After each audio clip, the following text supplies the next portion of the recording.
किसी समय की बात है, एक सुंदर जंगल था जहां हरियाली, रंग बिरंगे फूल और चहचहाते पक्षी थे। इस जंगल में परियों का एक समूह रहता था।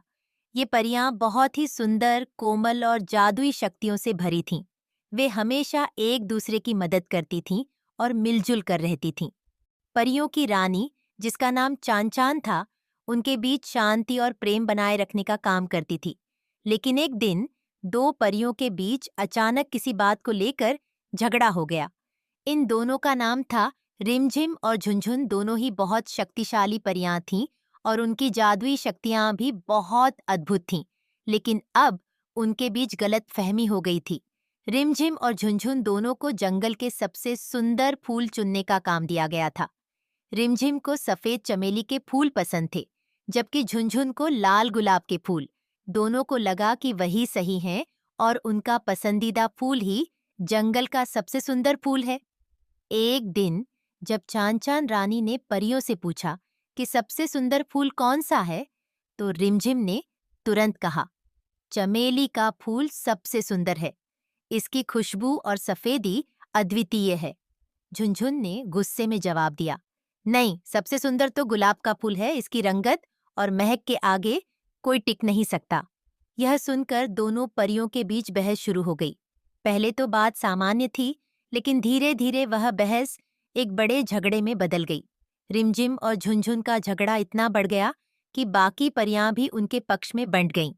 कुछ परियां रिमझिम का समर्थन कर रही थीं, तो कुछ झुनझुन का। अब पूरे जंगल में शांति की जगह झगड़ा और विवाद होने लगा। जहां पहले सब मिलकर हंसती खेलती थीं, वहां अब हर तरफ तनाव फैल गया। चांचन रानी यह देखकर बहुत परेशान हो गईं। उन्होंने कई बार दोनों परियों को समझाने की कोशिश की, लेकिन वे अपनी अपनी बात पर अड़ी रहीं। रानी जानती थीं कि अगर यह झगड़ा चलता रहा तो पूरे परीलोक की शांति भंग हो जाएगी। चांचन रानी ने सोचा कि परियों को समझाने के लिए कुछ खास करना होगा। उन्होंने पूरे परिलोक की परियों को एक बड़ी सभा में बुलाया।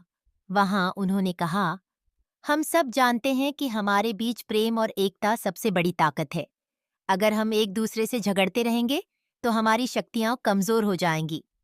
फिर रानी ने एक प्रतियोगिता का ऐलान किया। उन्होंने कहा, मैं चाहती हूँ कि रिमझिम और झुनझुन दोनों मुझे सबसे सुंदर फूल बनाकर दिखाएं। जो भी सबसे अनोखा और सुंदर फूल बनाएगा, उसे विजेता घोषित किया जाएगा और उसके फूल को हम जंगल का सबसे सुंदर फूल मानेंगे। रिमझिम और झुनझुन दोनों ने इस चुनौती को स्वीकार किया, क्योंकि वे अपनी अपनी जीत के लिए पूरी तरह से तैयार थीं। रिमझिम और झुनझुन दोनों ने अपनी अपनी शक्तियों का इस्तेमाल करके जादुई फूल बनाना शुरू किया। रिमझिम ने एक चमेली का फूल बनाया, जो आसमान की तरह सफेद और चमकदार था। उसका फूल इतना सुंदर था कि उसे देखते ही हर कोई उसकी खुशबू में खो जाता था। दूसरी ओर झुनझुन ने एक लाल गुलाब का फूल तैयार किया, जो आग की तरह दमक रहा था। उसका रंग और उसकी सुगंध इतनी अद्भुत थी कि लोग उसे देखते ही उसके प्यार में पड़ जाते थे। जब दोनों परियां अपने अपने फूल लेकर रानी के पास आईं, तो सभी परियां यह देखकर दंग रह गईं कि दोनों ही फूल असाधारण थे। अब यह तय करना बहुत मुश्किल हो गया कि कौन सा फूल ज्यादा सुंदर है। चांचान रानी ने दोनों फूलों को ध्यान से देखा और मुस्कुराते हुए बोली, दोनों ही फूल बहुत ही सुंदर और अनोखे हैं। चमेली का फूल अपनी सफेदी और खुशबू से दिल को सुकून देता है, जबकि गुलाब का फूल अपने रंग और महक से दिल को मोह लेता है। फिर रानी ने एक गहरी बात कही, सच्ची सुंदरता एकता और विविधता में है। जैसे ये दोनों फूल अलग अलग हैं, लेकिन अपनी अपनी खासियतों में अनोखे हैं, वैसे ही हम सभी परियां भी अलग अलग हैं, लेकिन हमारी एकता ही हमारी असली शक्ति है। रानी ने दोनों फूलों को जंगल का सबसे सुंदर फूल घोषित किया और कहा कि अब से चमेली और गुलाब दोनों के फूलों को मिलाकर हम एक नए फूल का निर्माण करेंगे, जो हमारी एकता का प्रतीक होगा। रानी की इस बात को सुनकर दोनों परियों को अपनी गलती का एहसास हुआ।